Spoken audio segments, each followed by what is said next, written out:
Bonjour à tous. Moi c'est Alexandre. Du coup, je suis un ingénieur thermique chez FISA et je m'occupe aussi de tout ce qui est formation et support sur le photovoltaïque, notamment sur PV Sol.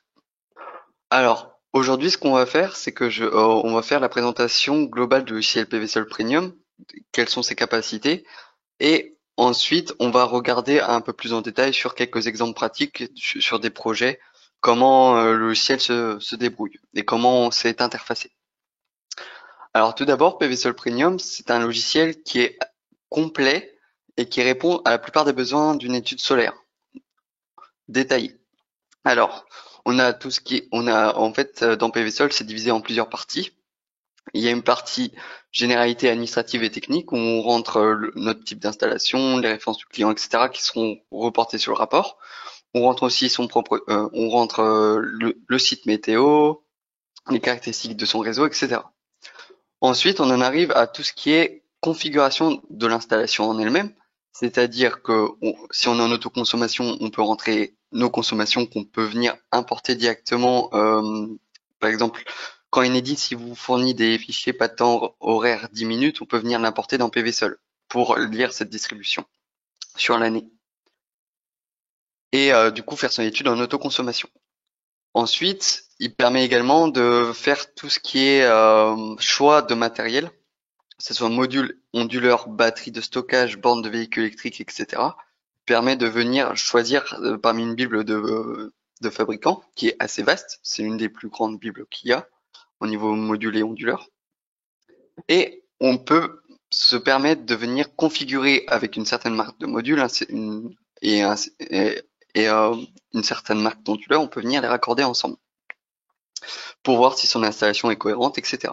Sachant que PVSol, il va vous mettre des garde-fous pour vous dire si vous mettez par exemple, je dis n'importe quoi si vous mettez 50 modules sur un Huawei 3KTL par exemple, il va vous bloquer dans le calcul parce qu'il va vous dire que votre onduleur est pas assez puissant par exemple. Du coup, il vérifie bien que les caractéristiques techniques de votre installation soient respectées pour permettre le calcul du productif derrière. Ensuite, il y a une autre partie qui est supplémentaire à PVSol. On peut venir faire des schémas de câblage unifilaires, des schémas de principe ou des schémas de câblage et calculer les pertes par câble en dimensionnant ces câbles partie AC avec sa section et les câbles partie DC également avec sa section. On peut venir dimensionner les câbles en mettant une longueur et derrière lui, si on clique sur le calculer, il va essayer de configurer votre section de manière adaptée pour que vous ayez une perte inférieure à 1% dans la partie AC et une perte inférieure à 1% dans la partie DC. Ensuite, vous avez également la partie rentabilité qui permet de faire un calcul de retour sur investissement assez efficace et qui peut entrer dans le détail également. On peut pousser très très loin l'investissement. Cependant, sur cette étude de rentabilité, j'aime insister sur le fait que l'étude de rentabilité ne remplace en aucun cas un devis. D'accord? C'est-à-dire que l'étude de rentabilité, ça va être une prévision sur 20 ans, mais ça veut pas dire qu'au niveau du devis, ça va être les chiffres exacts qui vont être fournis pour le devis, en fait. Ça fait pas office de devis, tout simplement. Et ensuite, vous avez une dernière partie qui est tout ce qui est partie calculatoire avec analyse technique derrière. C'est-à-dire qu'on peut venir voir sur des courbes tous les paramètres d'entrée du logiciel. Par exemple, le rayonnement incident sur une période de l'année, quelle est la quantité du rayonnement incident, par exemple. Ou encore, on peut venir superposer la courbe de consommation avec la courbe de production d'électricité pour voir si, en cas de l'autoconsommation totale, par exemple, on couvre bien toute la consommation toute l'année. Et on peut également faire tout ce qui est rapport personnalisable, exportable en document Word ou en PDF. Alors, la possibilité du document Word, c'est parce que si vous utilisez d'autres logiciels à côté, ou si vous faites vos schémas de câblage, par exemple, via AutoCAD, par des DWG, vous pouvez venir rajouter ces plans de câblage derrière à la suite dans le rapport, en fait, dans le rapport format Word, tout simplement. Alors, ensuite, on a trois types d'études dans PVSol, mais il y en a deux qui se rejoignent. Du coup, en vérité, il y a deux grands types d'études dans PVSol, selon le stade d'avancement du projet. Soit on a une étude 2D, soit on a une étude 3D. On peut pas cumuler les deux en même temps. C'est-à-dire qu'on peut pas faire de la 2D, à la fois de la 2D et à la fois de la 3D. On choisit l'un ou l'autre. Sachant que, par contre, on peut passer de l'un à l'autre. C'est-à-dire que on peut passer de la 2D à la 3D. Cependant, l'inconvénient, c'est qu'il faut juste refaire le calpinage. Faut refaire le calpinage pour la 3D. C'est-à-dire que vous pouvez partir d'un projet 2D avec la rentabilité qui est déjà effectuée, etc., déjà pré-câblé, et passer en 3D en refaisant votre calpinage, vous n'aurez pas forcément à changer votre rentabilité, vu qu'elle est déjà rentrée. Ça, c'est un petit exemple. Alors, quand est-ce qu'on utilise la 2D et quand est-ce qu'on utilise la 3D? En général, ça dépend du stade d'avancement de votre projet. Quand on est au stade faisabilité, on veut déterminer assez rapidement si notre projet il est réalisable ou non sur cette toiture ou pour les installations au sol sur le champ indiqué, etc. Du coup, on se cale tout d'abord en projet 2D. Ça permet d'avoir une première estimation de la quantité d'énergie produite. Ça permet d'avoir une première analyse de la rentabilité et du retour sur investissement avec des informations assez simples. Du coup, ça permet d'estimer assez rapidement si le projet est réalisable. En fait, au bout de, si on est après un peu d'entraînement sur le logiciel, on peut faire un projet 2D rapidement en 10-15 minutes, facilement. Que si on arrive dans le stade avant projet détaillé, on va plus privilégier tout ce qui est projet 3D. Parce que l'avantage de la 3D par rapport à la 2D, c'est qu'il donne des résultats plus précis et des rendus graphiques. Alors, j'appelle résultat plus précis, c'est parce qu'en 3D, on prend en compte l'ombrage proche, alors qu'en 2D, on reste sur un ombrage lointain, c'est-à-dire les reliefs au loin des montagnes, etc. C'est-à-dire que si vous avez un arbre juste à côté de votre projet, en 2D, vous le verrez pas, alors qu'en 3D, vous pouvez mettre un arbre à côté et il va calculer l'ombrage dû à cet arbre sur la toiture. Du coup, ça permet d'avoir un calcul d'ombrage proche vraiment plus précis et des rendements plus précis au niveau de votre configuration. Ça permet également d'avoir un rendu graphique, comment on a calpiné les choses sur la toiture. Selon le type de toiture, on va calpiner différemment, on va mettre les modules à différentes places pour optimiser. Il permet également de voir le raccordement des modules via les strings. En fait, il nous montre les strings en 3D et du coup, on peut réarranger ce raccordement sur la toiture pour avoir les strings que l'on va mettre en place d'un point de vue réaliste. Voilà pour la partie 3D. Après, au niveau de l'inconvénient au niveau de la 3D comparé à la 2D, c'est que ça peut mettre un peu plus de temps à réaliser. Je pense, par exemple, si vous avez une install énorme du type 500 kW crête, par exemple, vous avez énormément de modules de placer ou de placer. Là, au niveau des raccordements, pour faire le raccordement précis, ça peut vous prendre énormément de temps, en fait, pour l'optimiser. Du coup, c'est pour ça que ça peut être un peu plus long, selon la taille de votre projet. Ensuite, quels sont les différents avantages de PVSol Premium? Déjà, premièrement, il permet de sectionner ses marques de modules et d'onduleurs. Ça permet de sectionner son matériel. Selon des modules existants chez les fabricants, et pour chez les fabricants d'onduleurs et de modules, ça permet aussi de faire sa configuration sur sa toiture, selon les caractéristiques physiques du module et de l'onduleur. Par exemple, il va se caler sur les tensions et les intensités MPP du module pour son raccordement. Il va optimiser les tensions et les intensités au niveau des strings. Parce que en fait, votre string va être relié à un MPPT de votre onduleur. Et ce MPPT, qui s'appelle Maximum Power Point, il va vous délivrer une puissance optimale de fonctionnement pour la string. Et du coup, cette puissance, elle sera pareil au niveau des modules si on n'a pas d'optimiseur ou de bypass ou de micro-onduleur. Ensuite, une première fonction de PVSol Premium, c'est de quantifier la production d'électricité dans tout type de système existant. Il permet de réaliser des schémas de câblage unifilaires et des calculs de retour sur investissement ainsi que des rapports personnalisables. C'est-à-dire que Si on veut tout voir et tout fournir au client, on peut mettre tout le résultat avec le bilan énergétique réalisé par PVSol, etc.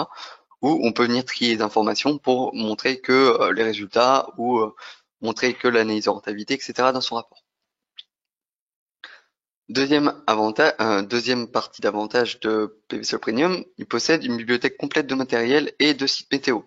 Alors, cette bibliothèque, elle est à la fois complète, mais elle est en ligne. Et je précise qu'elle est en ligne parce que elle est mise à jour par Valentin tous les 15 jours. Alors, c'est pas Valentin directement qui rajoute les modules dans son logiciel. En fait, tous les fabricants de modules et d'onduleurs et de matériel photovoltaïque, ils ont une entrée directe sur cette bibliothèque-là. Du coup, eux, ce qu'ils font quand ils ont un nouveau module dans leur gamme, ils vont la rentrer dans la base de données de PVSol.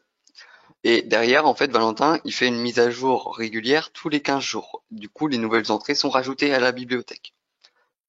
Cependant, des fois, il se peut qu'on ne peut pas attendre 15 jours et qu'on veut mettre un module spécifique de la base de données parce que, par exemple, le fabricant il oublie de faire l'entrée, etc. Il y a une solution intermédiaire, c'est on peut prendre la fiche du module ou de l'onduleur, par exemple, du fabricant, et on peut venir nous-mêmes l'insérer dans la base de données. On peut venir rajouter des modules soi-même à la base de données. Ces modules personnalisés seront stockés également en ligne, mais selon un ID qui est le vôtre. Ça veut dire que si vous ne partagez pas votre bibliothèque avec une autre entreprise ou des collègues, etc., les modules onduleurs, bornes, etc. que vous avez personnalisés resteront propres à vous, en fait, dans la base de données. Ensuite, pour la base de données météo, PVSol utilise plusieurs bases de données météo. Il peut utiliser Météonorm, PVGIS, Solcast, Solar Anywhere, etc. Alors, sachant que Météonorm possède des sites de référence partout dans le monde, c'est un logiciel, vu que Météonorm est un logiciel international, il regroupe tous les données d'ensoleillement et de température extérieure moyenne partout dans le monde. Du coup, vous avez une bibliothèque de sites de référence déjà assez conséquente. Du coup, vous mettez le site de référence à proximité de votre projet, comme pour retrouver ces données climatiques. Cependant, des fois, il se peut que le site de référence il soit à 10-20 km de votre projet, de l'adresse exacte de votre projet. Là, ça peut être problématique parce que les données d'ensoleillement elles peuvent varier. 10-20 km, même 50 km, ça peut avoir une différence assez conséquente. Du coup, ce que PVSol permet de faire, il permet de venir créer son site météo soi-même ou d'importer ses données de mesure, si vous avez des données de mesure. Du coup, vous pouvez, en fait, c'est assez simple, vous pouvez rentrer l'adresse de votre projet exact dans le PVSol et il va situer votre projet pour créer les données d'ensoleillement et de température extérieure dont il a besoin pour l'étude. Ensuite, dans PVSol Premium, il y a la majorité des systèmes qui sont réalisables aujourd'hui sur le marché, qui peuvent être simulés. On y retrouve la revente totale, tout ce qui est autoconsommation, alors individuel partiel ou individuel total, avec possibilité d'ajout de bornes électriques pour les bornes électriques de voiture ou batteries de stockage. Sachant que dernièrement, sur la dernière version de PVSol, ils ont rajouté également des générateurs d'appoint qui peuvent être ajoutés pour les systèmes en autoconsommation, si besoin. Et vous avez également tout ce qui est système autonome et système autonome avec générateur d'appoint qui peuvent être réalisés.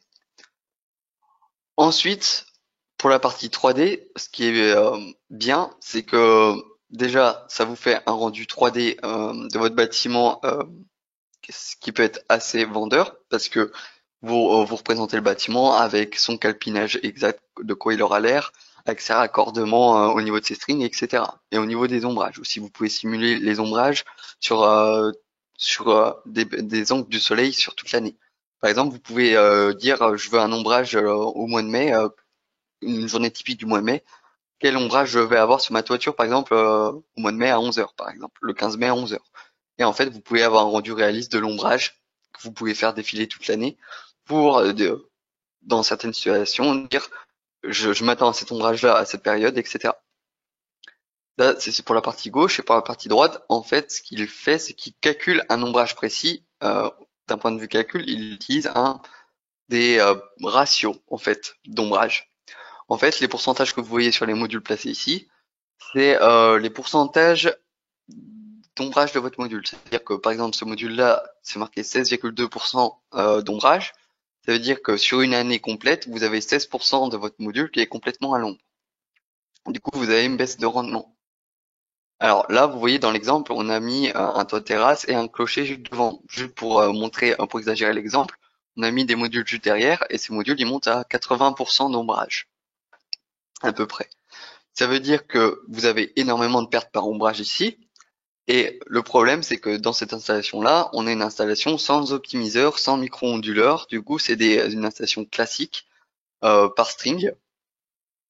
Et en fait, le PVSol, ce qu'il fait, c'est que il va prendre le rendement le plus défavorable et il va l'affecter à toute la string pour une installation classique, ce qui est logique. Du coup, ici, dans mon exemple, en fait, tout ce qui est en rouge orangé, ça serait pas forcément optimisé de les mettre. Du coup, ça c'était pour la partie 3D. Ensuite, on arrive à la partie photoplan. Alors, la partie photoplan, c'est une étude 2D améliorée. En fait, c'est si vous avez une photo de trois quarts de votre bâtiment comme ceci, vous pouvez venir, grâce à l'outil photoplan, calpiner directement sur la photo vos modules. Sachant que lui, il va reprendre la dimension des modules que vous avez choisis dans la base de données. Et vous rentrez une cote de la toiture et en fait lui il va vous déterminer le nombre de modules qui sont calpinés dedans, l'inclinaison de votre toiture et il va les reporter dans le PV Sol, tout simplement. Du coup ça c'était pour les exemples généraux. Du coup maintenant ce que je vais faire c'est que je vais vous montrer les différentes différences selon alors attendez, voilà. Je vais vous montrer les différences dans les projets. J'ai fait les trois types de projets. J'ai fait une étude 2D, une étude photoplan et une étude 3D pour vous montrer vraiment la différence. Alors quand on démarre PVSol, on arrive là. Ça c'est le guide de bienvenue où il vous donne toutes les nouveautés. Ensuite ici dans l'onglet généralité administrative, vous rentrez les informations du votre projet à votre client qui seront reportées sur le rapport à la fin, en première page. Ensuite ici vous avez tout ce qui est généralité technique où vous allez rentrer votre type de système, si vous êtes en revente totale, en autoconsommation ou avec des batteries, etc. Avec tous les types de systèmes. En dessous, vous avez la possibilité de passer en 3D ou non, ou rester en 2D. Vous avez la définition de votre site météo. Là, sur ce projet-là, je suis à Dunkerque, dans le nord de la France, par exemple. Sachant que ici, vous voyez que j'ai un petit i à côté du météo norme. Ça veut dire que, en fait, c'est un site personnalisé que j'avais choisi pour cette étude-là. Et ici, j'ai des caractéristiques de réseau que j'ai laissé par défaut pour l'instant dans ce projet-là. Ensuite, dans la 2D, ce qui est caractéristique à la 2D, c'est que vous avez deux onglets ici, champ des modules et champ des onduleurs. Alors, il va me mettre un peu plus de temps pour charger la liste d'onduleurs. Voilà. Et en fait, c'est ici en 2D que vous allez rentrer du coup votre calpinage, votre pseudo-calpinage. Alors en 2D, c'est assez simple. Vous choisissez votre module, votre marque de module, alors votre marque de module avec votre référence. Alors là, vous voyez que vous dites que ah bah, il y a que quatre fabricants dans la bibliothèque, c'est pas très détaillé. En fait, c'est parce que j'ai filtré parmi les favoris.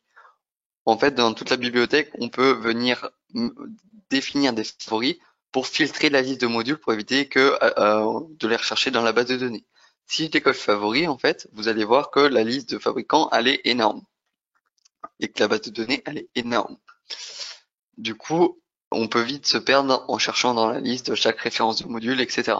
C'est pour ça que je conseille toujours de choisir ses favoris pour venir choisir la module qu'on a l'habitude d'utiliser. Ensuite, en dessous, vous avez tout ce qui est alors pseudo-calpinage. En fait, en 2D, vous allez rentrer soit un nombre de modules que vous allez mettre sur le pan de toiture, soit une puissance crête que vous allez installer, ou une surface de toiture. Alors une surface calpinée du générateur que vous voulez sur votre toiture. Alors cette surface-là, vous pouvez pas la changer directement, vous devez jouer sur la puissance crête ou le nombre de modules qu'il y a ici. Du coup, par exemple, si je rentre 9 kW crête, il va m'adapter le nombre de modules par rapport à la marque. et il va m'adapter la surface. Ensuite, en dessous, en fait, ce que vous allez faire, c'est que vous allez définir le type de montage si vous êtes en surimpression, intégré toit, sur châssis, etc. Vous rentrez l'inclinaison de votre toiture et l'orientation de votre toiture. Là, par exemple, j'ai une toiture plein sud inclinée de 30 degrés. Ensuite, en 2D, ce qu'il y a à faire, c'est rentrer l'ombrage. Alors, vous avez un diagramme solaire que vous pouvez rentrer pour être plus précis ou rentrer un pourcentage global. Sachant que l'ombrage ici, c'est que l'ombrage lointain, vu qu'on est en étude 2D, ça veut dire que c'est l'ombrage dû au relief qui est rentré ici. Et vous avez une option dégradation des modules pour lui dire, au fil des années, mes modules s'usent, du coup, je simule cette usure par une courbe. Par exemple, ici, j'ai rentré une valeur par défaut qui est une dégradation linéaire. Au bout de 20 ans, il reste 85% de la puissance de votre module. Sachant que cette dégradation, elle a un impact sur votre étude financière derrière parce que si vous faites une étude sur 20 ans, il va prendre en compte cette dégradation-là dans votre bilan financier. Du coup, vous allez voir dans le bilan financier que vous avez de moins en moins de gains en fait via votre revente totale. Ici, je suis en revente totale dans mon exemple. Ensuite, on a tout ce qui est raccordement avec l'onduleur. Alors, vu que j'ai créé qu'un seul champ, vous voyez qu'à gauche, j'ai qu'un seul champ. Et de la même manière, en fait, vous allez venir sélectionner les onduleurs que vous utilisez le plus. Par exemple, là, je l'ai sélectionné SMA, mais si vous utilisez du Huawei, c'est pareil, vous pouvez rajouter Huawei dans la sélection. En venant filtrer, vous pouvez rajouter, alors vous pouvez tous les rajouter ou rajouter quelques-uns, hein, parce qu'en général, vous n'utilisez pas toute la Bible, hein. Mais en fait, je fais ça pour qu'il le calcule automatiquement. Parce qu'en fait, il a un module de configuration automatique selon les onduleurs que vous mettez, il va vous calculer tous les raccordements entre le module et tous les onduleurs. Et plus vous avez d'onduleurs de sélectionnés, plus vous allez avoir de raccordements possibles lors de son calcul. Du coup, après je fais sélectionner, il va me mettre à jour la sélection ici. Et après, le but sur les 175, c'est je lui laisse la main pour faire un suggéré raccordement. En lui laissant la main, en fait, il va me trouver la meilleure config selon ses critères à lui. Alors, par exemple, ici, il m'a mis un onduleur Sun 2008 KTL pour mon installation avec 21 modules, 9 kW crête. Après, le mode d'exploitation qu'il a fait, c'est qu'il a mis une seule string en configuration MPP 1+2. Il a mis une seule string avec 21 modules à la suite. Sachant que vous pouvez venir forcer les valeurs derrière à la main, si vous voulez. Alors vous pouvez forcer la config à la main. Ça, c'est pour de l'optimisation pour les grandes installations. Une fois que si dans les calculs automatiques, on n'a pas de configuration que l'on veut, en fait, on va venir optimiser à la main en choisissant soi-même son module, son onduleur et soi-même sa config au niveau des MPP. Ça, c'est déjà un peu plus avancé au niveau du concept. Du coup, en général, au début, ce qu'on fait en première étude, c'est qu'on lui fait suggérer un raccordement. Et quand je clique sur les coches vertes, en fait, il va vous résumer toutes les plages caractéristiques entre votre onduleur et vos modules, en fait. Ici, vous avez le courant d'entrée au niveau de l'onduleur. Par rapport au courant d'entrée max, le coefficient de dimensionnement de votre onduleur, 114%. Alors, s'il était à 140%, c'est-à-dire que votre onduleur, il est beaucoup trop puissant, 140%, votre onduleur est il est pas assez puissant. Il est surchargé par le nombre de modules qui lui sont affectés. Et si vous étiez en dessous de 90%, il serait beaucoup trop puissant pour l'installation. Je vous donne un exemple tout de suite. Au lieu du KTL, par exemple, que je veux forcer à un 100 KTL. Vous pouvez voir que c'est complètement incohérent, hein. On l'a ici, bien sûr, il m'a mis une config de base où il essaie d'équilibrer toutes les strings en mettant une string par MPPT. Mais imaginons que je veux une config comme celle-ci. En fait, il va vous mettre ici, vous voyez, facteur de dimensionnement 9,1. Là, j'ai forcé le coup, c'est parce que le 100 KTL, il n'est pas du tout adapté pour l'installation de 9 kW crête, en fait. Pour le Huawei, en tout cas. D'accord? Du coup, vous pouvez venir jouer ici au niveau de l'onduleur et au niveau du MPP, des caractéristiques MPPT pour voir et optimiser vos configurations. Alors, je vous ai montré comment on le faisait à la main et comment on le faisait automatiquement où il vous suggérait la meilleure solution. Vous avez une troisième méthode ici où vous pouvez lui dire je veux voir tous les calculs que tu m'as fait. Et ici, il vous liste tous les calculs qu'il a trouvés et qu'il a effectués avant de faire son choix. Et en fait, en regardant ici toutes les caractéristiques, si vous voulez deux onduleurs par exemple différents, avec des configurations différentes, vous penchez pas forcément sur la première configuration, vous pouvez venir voir ce qu'il a calculé et choisir la config que vous voulez mettre directement ici. Du coup, ça c'était pour raccordement entre module et onduleur au niveau 2D. Ensuite, vous avez la partie schéma de câblage qui est juste après, où il va d'abord, au niveau du schéma de principe, vous reprendre la base de ce que vous avez raccordé juste avant. C'est-à-dire ici, j'avais mis dans le raccordement, je l'avais mis deux strings, une string sur MPP1 de 11 et une string sur MPP2 de 10. Et du coup, dans ce schéma de câblage, il va me remettre cette configuration-là. Une string de 11 reliée au MPPT1 et une string de 10 reliée au MPPT2. Et du coup, ici, ça va être l'onduleur et la partie AC qui est ici. Alors, la partie AC, on voit l'onduleur qui est relié au compteur de revente. Alors, ici, vous voyez que j'ai rajouté des mises à terre et des fusibles, par défaut, entre guillemets, dans l'installation. Vous pouvez venir, bien sûr, les changer, hein, parce que moi, je l'ai fait juste à titre d'exemple. Vous pouvez venir dans le schéma de câblage, ajouter vous-même des symboliques. Ici, vous avez une liste de symboliques que vous pouvez ajouter pour effectuer votre schéma de câblage. Du coup, vous pouvez en mettre plusieurs à la suite. Vous pouvez également désigner des modèles, qui est un groupe de symboliques, pour importer directement un modèle type sur votre schéma. C'est pour éviter de rajouter les symboliques un à un, en fait. Dans la colonne info, vous pouvez éditer les informations que vous voulez mettre sur le schéma, hein, pour spécifier soit la marque du disjoncteur ou sa puissance, etc. Sa puissance qui disjoncte, etc. Son courant, son ampérage. Et du coup, vous pouvez faire un schéma de câblage assez complet avec ceci. Vous voyez aussi que ici, vous avez 1 fois 0 mètre et 0 mètre de câble. En fait, ici, vous pouvez, dans ces catégories-là, rajouter des longueurs de câblage et lui demander de calculer la section qui va avec, tout simplement. Alors là, 40 mètres, il va me mettre du 4 carré. Si je mets 50 mètres, il va me mettre du 6 carré, par exemple. En fait, il va calculer ici, si vous laissez la souris sur la calculatrice, il va vous mettre calcul de section de câble pour une paire de câblage inférieure à 1% dans la partie AC. En fait, il se configure dans la partie AC. Alors, bien sûr, vous n'êtes pas obligé de cliquer sur la calculatrice. Si vous voulez imposer un diamètre, vous pouvez imposer un diamètre, enfin, une section. Et du coup, il vous recalcule la perte par câblage adaptée. Sachant qu'ici, vous avez la perte par câblage de la section. Ici, la perte par câblage de l'onduleur sélectionné et en dessous, la perte par câblage de dans tout le projet, de tous les onduleurs. Par exemple, ici, je suis à 0,97%. Sachant que j'ai pas mis de longueur au niveau de la partie DC. Du coup, je peux faire pareil au niveau de la partie DC. Je peux rajouter des longueurs, sachant qu'ici, il faut faire attention parce que partie DC, c'est aller-retour que c'est compris. C'est-à-dire que entre votre string et votre onduleur, vous avez en vérité 15 mètres d'écart parce que c'est 30 mètres aller-retour.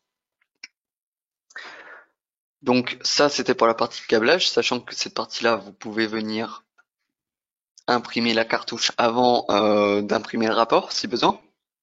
C'est besoin de le réaliser avant. Ou il vous rajoute bien sûr la légende au-dessus de tous les éléments qu'il y a. Et du coup, vous pouvez exporter cette cartouche en PDF, si besoin, ou en PNG ou en SVG. Ensuite, vous avez la partie rentabilité, où vous pouvez venir définir des tarifs. Alors, en France, je sais que selon la puissance crête de l'installation, entre 0 et 500 kW crête, vous avez certains tarifs à appliquer. Et du coup, ici, dans ce tableau-là, vous pouvez dire, selon la puissance crête, je peux rajouter un tarif, en fait. Là, par exemple, entre 0 et 3 kW crête, je serais à 12,97 centimes, par exemple, sur la dernière rentrée que j'avais faite.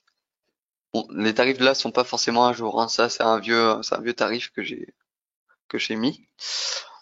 Mais en tout cas, vous avez l'idée ici. Du coup, de rentrer les différents tarifs entre les plages de puissance. Sachant qu'à partir de 500 kW, vous êtes en appel d'offres. Au-dessus de 500 kW, du coup, là, vous devrez rentrer vous-même le tarif que vous aurez eu de l'appel d'offres. Ça, c'était pour le tarif de revente total. Alors, quand on est en autoconso, c'est pareil, on va avoir un deuxième tarif où on peut rentrer le contrat du client. Alors, on peut rentrer le tarif EDF, sachant qu'on peut également dire, si on a un tarif tempo du type heure creuse, heure pleine, on peut lui définir, selon les plages horaires et selon les plages de l'année, on peut lui dire, j'applique l'heure creuse ou j'applique l'heure pleine. Du coup, un tarif ou l'autre, pour rentrer dans le détail. Sachant que là, j'ai pris l'exemple du tarif heure creuse, heure pleine, mais on peut faire pareil pour l'heure creuse été, heure pleine été, heure creuse hiver, heure pleine hiver. On peut définir ces plages. Ensuite, ça c'était pour les tarifs. Ensuite, on est dans la partie de la rentabilité en elle-même, où on peut venir câbler sa rentabilité en faisant un bilan des frais, en définissant sa période de simulation. On peut ici, dans le bilan des frais, définir l'investissement au début. Alors, sachant qu'un investissement amortissable, il va vous compter un amortissement dans votre bilan financier, en vous disant vous allez amortir votre production. Si votre investissement n'était pas amorti, vous pouvez le mettre dans non amortissable ici. Sachant qu'ici, vous pouvez le rentrer en euros du kilowattheure en euros, ou vous pouvez détailler également cet investissement-là pour dire j'ai le prix des modules, j'ai le prix des onduleurs, j'ai le prix de la main-d'œuvre, etc. pour faire un bilan complet. En dessous, vous avez tout ce qui est subvention et crédit d'impôt. Alors là, subvention, ça va être la prime d'autoconsommation en général, parce qu'on a une prime d'autoconsommation selon la puissance crête, pareil, dans les tarifs. Et du coup, on peut la rentrer en euros du kilowattheure, sachant que cette subvention va être versée la première année. Et le logiciel simule cette première année-là. Ensuite, on a les coûts d'exploitation, tout ce qui est entretien, assurance, etc., frais annuels qu'on doit payer, tout ce qui est coûts d'exploitation. On peut venir les renseigner, sachant qu'on peut, pareil, venir les détailler. Là, par exemple, j'ai mis assurance contre entretien. Et vous avez tout ce qui est autres coûts et autres consommations. Sachant que aussi dans l'investissement, on peut en simuler tout ce qui est crédit et tout ce qui est impôt. Donc ça, c'était à peu près pour vous montrer la 2D. Ensuite, pour le photoplan, en fait, ça ressemble beaucoup à de la 2D. Sauf que là, comme vous pouvez le voir, c'est que j'ai fait un calpinage à partir d'une photo, tout simplement. Je suis allé ici et j'ai fait 4 champs de capteurs. Alors là, vous voyez que, en fait, faut dissocier les champs de capteurs en 2D pour pouvoir faire le champ de capteur global, que j'ai repris à la fin. Et du coup, en fait, dans le détail, si je rentre dans mon photoplan, vous avez une méthode assez simple où vous allez rentrer un repère et vous allez calpiner sur ce repère-là pour mettre vos modules, sachant que lui, il a besoin d'une cote pour dimensionner vos modules derrière et l'inclinaison de votre toiture. Tout simplement, vous avez une plage d'outils ici, vous pouvez mettre vos modules sur tous les champs.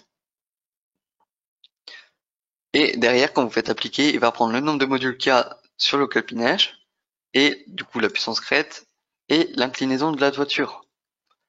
Cependant, il n'a pas l'information de l'orientation que vous voyez ici, vous êtes obligé de la rentrer à la main, en fait, tout simplement. Et derrière, ce que j'ai fait, c'est que j'ai fait un calpinage. J'ai fait un calpinage où là, par exemple, j'ai dissocié les champs. J'ai mis un onduleur sur le champ est et un onduleur sur le champ ouest, sur le champ sud, par exemple, dans ma configuration ici. Du coup, ça, c'était pour le photoplan, sachant que quand on fait notre rapport à la fin, on trouve notre image de notre calpinage total. En fait, c'est un peu plus poussé que la 2D classique où vous n'avez pas vraiment de calpinage, comme je vous ai montré précédemment. Là, vous avez l'image qui va avec. Du coup, vous avez déjà une petite idée de votre calpinage, comment c'est relié ici. Et vous retrouvez le détail de chaque champ ici dans le rapport avec les résultats de calcul. Parce que ici, en fait, je suis en présentation client. Et en présentation client, c'est un format un peu spécifique où il vous montre que les résultats, en fait. Entre guillemets, il vous montre pas les entrées, il vous montre vraiment le bilan financier, le bilan électrique, etc. le bilan productible, etc. Du coup, ça c'est pour la partie photoplan. Et ensuite, on a la partie 3D. Alors la partie 3D, elle est un peu plus spécifique. Là, je vous ai fait un projet en autoconsommation en 3D. Et en fait, quand vous activez ici, j'ai importé des courbes de charge venant du site d'une consommation exemple d'un client qui a un compte Enedis par exemple et qui a eu une courbe horaire d'un pas de temps 10 minutes que j'ai importé directement ici. Du coup, il me montre la distribution sur l'année de ma consommation. Et ensuite, j'ai activé la 3D pour calpiner directement sur la maison. Alors, en 3D, ce qui est bien, c'est que vous êtes pas obligé d'importer un plan ou quoi que ce soit dès le début, en fait. Le plan que j'ai importé sur ma maison, pour faire ma maison en 3D, c'est un plan Google Satellite. En fait, j'ai rentré dans mon projet une adresse, qui ici est un projet sur Torcy, par exemple. J'ai rentré une adresse, il m'a centré sur le plan Google Satellite le fond de plan, et derrière, j'ai créé mon bâtiment et extrudé en 3D pour réaliser du coup mon bâtiment en 3D. Bon là, j'ai fait un seul bâtiment, mais l'idée derrière, c'est de venir dessiner le bâtiment que l'on veut calpiner, et s'il y a des arbres, des bâtiments à côté qui créent de l'ombrage sur la surface de toiture, faut les dessiner également pour qu'ils représentent l'ombrage proche de l'autre bâtiment sur le bâtiment en question. Par exemple, si ici j'avais un arbre à mettre en plus, hop, je peux venir rajouter un arbre devant mon bâtiment et venir bien sûr configurer ma hauteur d'arbre. Là, je fais 10 mètres, je fais un arbre de 20 mètres par exemple. Je sais que mon bâtiment il fait à peu près 15 mètres de haut, je crois, de souvenir. Si je le colle, vous voyez qu'en fait, bon là il rentre dedans, hein, c'est un peu embêtant. Voilà. Si je le colle ici, en fait, quand je vais calculer derrière mon ombrage, alors j'ai calculé nombre. Alors, je vais pas calculer directement, je vais l'activer ici. Je vais calculer l'ombrage. Et en fait, vous allez voir que ce module-là, il va vraiment être embêté par l'ombrage, par l'arbre, par exemple. Là, vous voyez, il monte à 24,5% d'ombrage juste à cause de la présence de l'arbre ici. Comparé ici où vous êtes à 1% d'ombrage. Sachant que ici, le 16%, il est dû à la fois à l'arbre et au point de toiture qu'il y a juste ici. Tout simplement. Et du coup, via un calpinage simple et précis, vous pouvez venir faire votre calpinage et votre étude solaire en 3D plus précisément.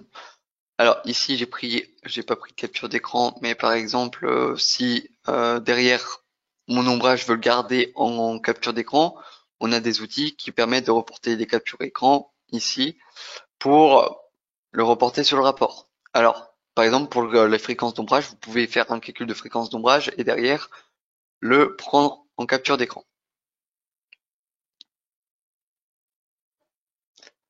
Alors je refais mon calcul d'ombrage et si je veux le stocker, je peux le stocker ici. Et il va me le remettre sur le rapport. Pareil pour le raccordement. Alors pour le raccordement, je l'ai déjà fait ici, mais vous voyez que ici il vous donne un code couleur et un code module, un code sur les modules. En fait, le premier chiffre ça va être le numéro de l'onduleur, le deuxième chiffre ça va être le numéro du MPP, le troisième chiffre le numéro de la string sur le MPP et le dernier chiffre le numéro du module. Du coup ici, si on prend la logique, il calpine en faisant 1, 2, 3, 4, 5, 6, 7, 8, 9, 10. Il passe au deuxième MPP ici. 1, 2, 3, 4, 5, etc. Et en fait, on peut ici, si c'est pas optimisé, si c'est pas réaliste à ce que l'on veut, on peut venir faire des grands changements ici. Par exemple, je dis je veux calpiner en horizontal. Alors, si je calpine en horizontal, il va commencer ici. 1, 2, 3, 4, etc. 5, 6, 7, 8, 9. Et là, je vous dis à gauche en bas, mais si je commence à droite en haut, par exemple, on peut dire, il commence de là. Il va faire 1, 2, 3, 4, etc. Ça, c'est pour les gros changements. Sachant qu'on peut mettre en simple ou en lacet, du coup, il va aller faire toute la ligne là, il va descendre, etc. Et si derrière, avec ces gros changements, on n'a toujours pas ce que l'on veut, on peut venir optimiser en changeant la place directement du module en question pour lui dire, je veux le mettre là. Pour vraiment optimiser le raccordement. Et derrière, bien sûr, ici, il vous montre pas la string exactement, mais si on rentre dans le plan de câblage, il va vous montrer vraiment la string qui est derrière, avec le plus et le moins. Sachant que ici, vous pouvez pas faire de capture d'écran du plan de câblage parce que il vous le donne directement dans le rapport, en fait, ce plan de câblage là. Du coup, si c'est le plan de câblage que vous voulez faire, vous pouvez directement venir appliquer les données une fois que votre étude est finie et vous pouvez reprendre les fameuses données dans le PV Sol. Alors, sachant que ici, je vous ai tout montré sur un rampant, mais tout ce qui est toit terrasse, ombrière, etc., ça c'est faisable également. Toit terrasse, ombrière, installation au sol, etc. C'est vraiment, il est possible de vraiment faire énormément de choses avec le logiciel. Et du coup, en fait, derrière, le, le calcul se lance pareil. Et au niveau du rapport, c'est pas, vous avez exactement la même chose au niveau du rapport, sauf que vous avez tout ce qui est capture d'écran que vous avez pris dans l'étude 3D en plus, plus les calculs plus précis, hein. Alors je vous mets à la fin. Par exemple, j'ai pris deux captures d'écran et on les revoit ici. Sachant que vu que vous pouvez exporter en Word, vous pouvez les reconfigurer pour refaire à votre sauce derrière, hein, bien sûr. Le plan de câblage, vous le retrouvez avec les strings, le plan des strings. Vous avez même des plans de cotation, etc. D'accord? Du coup, voilà ce que je voulais vous montrer avec la différence entre la 3D, la 2D, etc. Sachant que pour cette étude 3D, j'ai encore un peu poussé les choses, j'ai un peu fait une config avancée en utilisant le système de cas de base en fait. Parce que le logiciel s'interface avec cas de base et en fait, j'ai fait l'étude structure sur cas de base que j'ai exporté sur PVSol pour avoir à la fois l'étude structure avec les métriques au niveau des rails, etc., plus l'étude photovoltaïque, pour avoir les deux en même temps, dans ce projet-là en particulier. Et pour l'instant, il est interfacé qu'avec K de base. Ils sont en train de développer avec d'autres logiciels de structure pour les rails, etc. Mais pour l'instant, c'est que K2.